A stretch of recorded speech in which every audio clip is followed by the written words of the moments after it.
Now this, my friends, and no, I don't entirely care whose fault it was. The fact that this made it to print is a failure on most of our parts. I am talking, of course, about the ill-conceived or ill-thought of list of addresses and or areas where people who owned guns, or at least gun permits, not actual gun owners, lived. But now comes the story that, oops, our map was inaccurate. And when you have people who want to go after gun people, even if they know that the person has a gun, who want to come at people because they're mad, because they think that the guns are the cause of violence all over our society, which it's not, but it certainly doesn't help.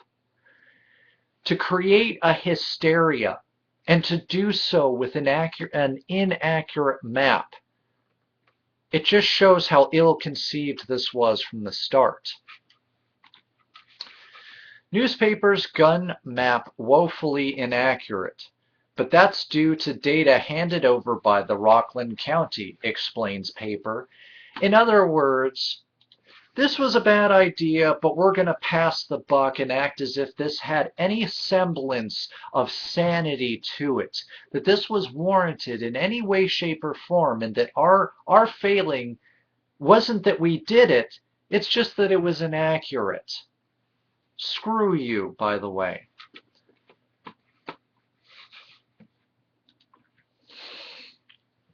The newspaper map of one New York county's pistol permits was riddled with problems. Thanks to inaccurate data, the in official records, acknowledged the paper that published it. Just 3,907 of the 16,998 permit-holding households displayed on the Journal News Rockland County map were current.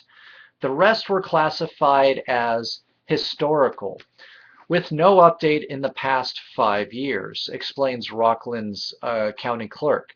Some permits were issued as long ago as the 1930s. Owners could have moved, ditched their guns, or died since then. An additional map on the website isolated those older permits. In other cases, the data was flat out wrong, the Journal newspaper reports. For instance, the one man found his address on the map because his brother-in-law used it in a 1997 gun license application. The brother-in-law moved to Arizona soon afterwards. Nobody ever called or verified the address. Not that this needed to happen. I don't care whose failing it was that it was inaccurate. This just goes to show you how absolutely woefully ill-conceived this was and how stupid this was from the onset. This did not, I repeat, did not need to happen. This was being butthurt. This was acting as if anybody who's ever had a gun permit is secretly sinning, and you were trying to expose them for what they were so that people who might have a vendetta against somebody who might possibly own a gun suddenly had an address or at least an area with which to go after these people. Thank goodness they didn't, but we were at a point where we had just lost our minds, just lost our crap over this whole gun violence issue. This was fire. This was throwing a can of gasoline onto a bonfire and then acting like, oops, it exploded. Well, how did we know the gasoline was going to explode when we added it to fire? This didn't need to happen.